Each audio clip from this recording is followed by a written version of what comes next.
자, 심화입니다. 32. 사바스의 서비스 유형. 자, 사바스는 이게 뭐로 보냐? 민영화 개념인데, 이제. 자, 민영화를 뭐로 보냐면요. 역할의 분리 역할. 그래서 결정의 역할, 그 다음에 생산, 집행의 역할, 그 다음에 비용 부담자 역할. 이 역할을 누구 하는가 따라서 서비스가 달라진다는 겁니다. 그래서 이 공급이 바로 뭐가 돼? 결정자가 돼요.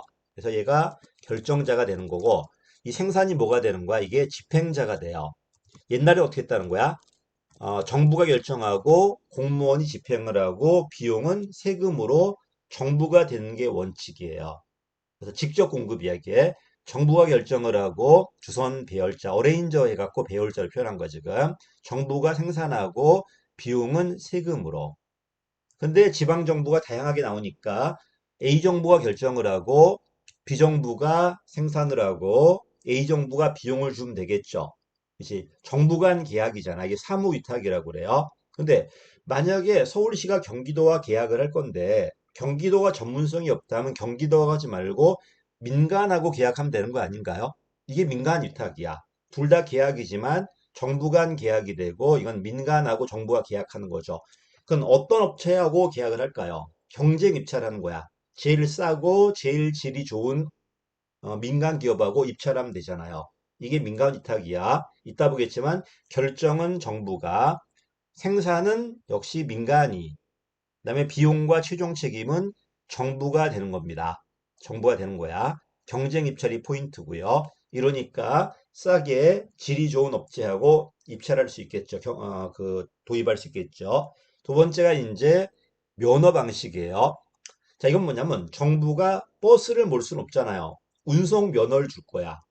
그치? 한 업체한테 준다면은 프랜차이즈, 독점 면허, 여러 업체한테 준다면 라이센스, 경쟁 면허예요. 프랜차이즈, 라이센스, 프랜차이즈가 없네 지금. 그래서 결정은 정부가 있고 생산은 민간이 한다. 그 다음에 중요한 게 나온다.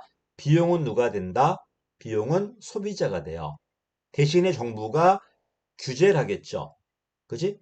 결정은 정부가 하고 생산 민간이 하고 비용은 소비자가 되지만 대신에 정부가 규제가 들어갈 거야. 가격이라든지 질이라든지 규제가 들어갈 거예요. 비용.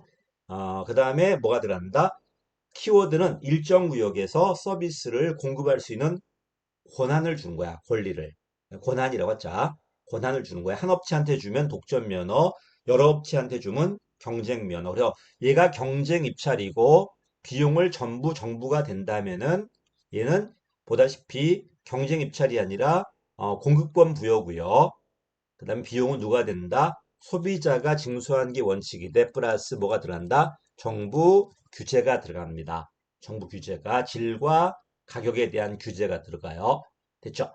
그 다음에 이제 보조금이 나옵니다. 이건 뭐냐면 분명히 외부 경제 효과가 있어요. 근데 비용은 100인데 소비자가 낼 돈은 50밖에 안 된다는 거야. 민간은 100을 내서 만들어서 50을 받을 수는 없잖아요. 적자 사업이야. 근데 쓰면 쓸수록 사회적으로 바람직해. 근데 비용을 전부 다 기업이 부담하라고 한다면은 안 할 겁니다. 또 소비자한테 내라고 해도 소비자도 안 할 겁니다. 이러니까 소비자한테 50만 내게 하고 나머지 50을 누가 대주는 거야? 정부가 대주는 거예요. 현금 줄 수도 있고 현물로 줄 수도 있어요. 그럼 비용 일부를 누가 되는 거야? 정부가 되고 비용 일부는 소비자가 되겠죠. 이게 뭐가 된다 이제 보조금이 돼요. 생산자 보조금이라 생산자 보조금. 생산자 보조금이라고 그러고 이건 되게 적자 사업이에요. 반면에 바우처도 역시 외부 경제 효과가 있는데 이건 흑자 사업이야.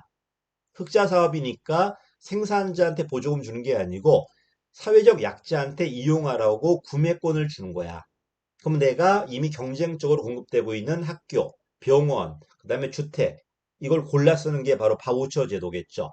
그래서 보조금과 바우처가 다르다면 보조금은 생산자 보조금, 얘는 소비자 바우처. 이거는 적자 사업, 이건 흑자 사업이야. 이미 이건 경쟁자가 많이 있다 보니까 생산자한테 주는 게 아니라 소비자한테 줄 거고요. 얘는 돈이 안 돼서 생산자가 생산 안 하니까 그 생산비의 일부 대주고 나머지 일부는 소비자한테 받는 겁니다. 이게 바로 보조금이다. 생산자 보조금 비수익 사업. 생산자에게 그 비용의 일부를 현물이나 현금으로 보증하는 재정이 현금이야. 현금으로 보전해 주는 겁니다. 당연히 외부 경제, 얘도 외부 경제예요. 자, 그럼 공무원이 하면 되잖아요. 공무원 이야기는 기술이 복잡해요. 그치? 뭐, 예를 들어 태양광 같은 것들 복잡하잖아. 또, 수요 예측이 안 되기 때문에 공급자가 뛰어들기에는 좀 위험해요. 이러니까 정부가 비용 일부 대주는 거야. 어쨌든 가격이 싸지니까 소비자는 쓰겠죠. 소비자 부담에 경감합니다. 이게 되게 많습니다. 유치원이라든 이런 것들. 너무 비싸면 못 보내잖아. 야, 그지? 자, 어쨌든 읽어보시고요. 그 다음에 한 개 봐봐. 어쨌든 생산 가격을 정부가 대주니까 특혜 시비가 있겠죠. 이런 문제는 있다는 겁니다. 또 가격을 왜곡할 수도 있을 거고요. 반면에 바우처는 그렇지 않습니다. 이미 돈이 돼요. 돈이 되니까 많은 업체들이 있어. 학원도 많고, 병원도 많고, 모두 많요. 그 다음에 그 주택도 많아요. 내가 아까, 유치원 말씀드렸는데, 유치원은 사실 요새 인원이 적기 때문에 흑자 사업으로 하기 힘들 거예요. 아마 그 돈 다 받기 위해서는 엄청나게 많이 받아야 될 건데, 소비자가 내기에 너무 부담이고, 그지? 생산자가 그 비용을 받아버리면은 아마 소비자가 안 들어올 거고, 안 받고 운영하자니 적자일 거예요. 그래서 쿠폰을 주는 게 아니라 아마 보조금을 대줄 거야, 이렇게.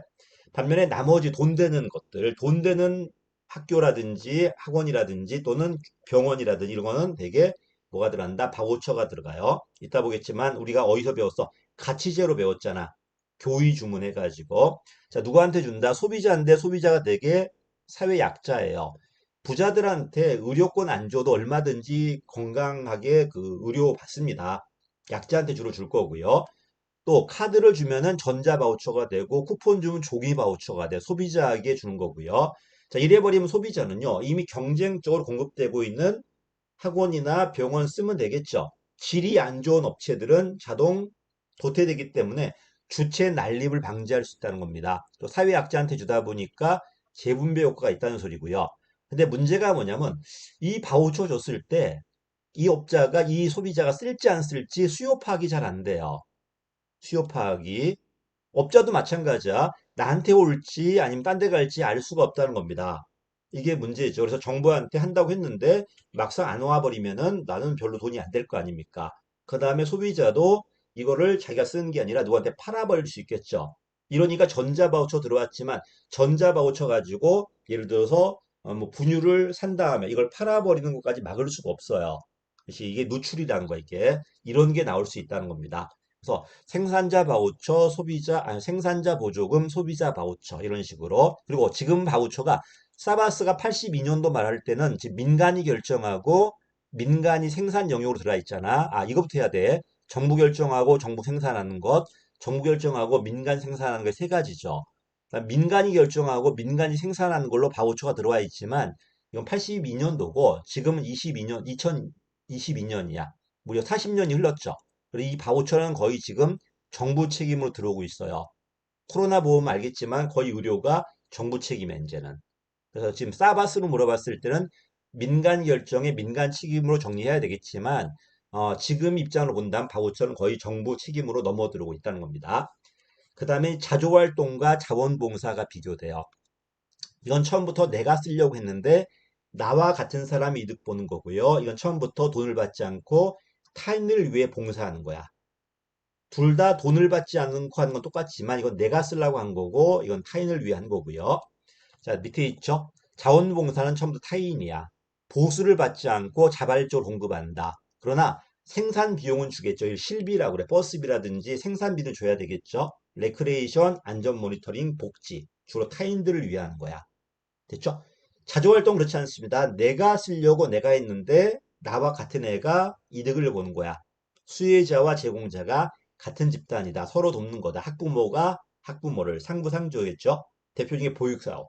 보육은 내 아이를 위해서 했는데 그 결과 나와 같이 다니는 애들의 보육도 같이 보는 거야. 이렇게. 요게 이제 자조활동이죠. 둘 다 당연히 보수를 받지 않습니다. 그 다음에 이제 하나 나올 만한 게 이제 종판매. 이거는 거꾸로 해요. 민간 위탁이 민간과 계약한다면은 이건 민간이 먼저 입찰을 해요. 그럼 정부가 팀을 이루어가지고 응찰을 하는 거야. 정부가 팀을 이루어가지고 그리고 낙찰되었을 때 오히려 정부가 그 입찰한 민간한테 돈을 받고 서비스를 제공하는 거예요. 예를 들어 방범이 있다. 경찰이 민간의 그 방범업체들하고 입찰해가지고 경찰이 만약에 그 계약을 딴다 하면은 그 민간 업체한테 돈을 받고 경찰 서비스를 제공하는 거야. 뭐 특수보안 같은 것들. 요게 이제 정부 응찰이다. 정부 판매라고 그래요. 여기까지입니다. 사바스. 조심할 게 바우처다. 자, 비교되는 건 민간 위탁과 그 면허 또는 보조금. 민간 위탁은 100% 돈을 정부가 댄다.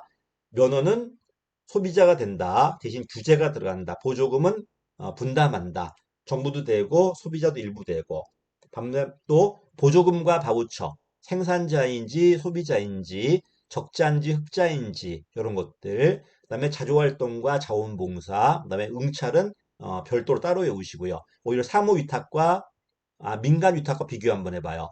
이거는 정부가 입찰하고 민간이 응찰하는 거라면 거꾸로 오히려 민간이 입찰하고 정부가 응찰하는 거다. 이렇게 비교 한번 해보십시오. 사밭은 잘 나옵니다. 문제 되게 많아. 이렇게 보다시피 7급에도 많습니다.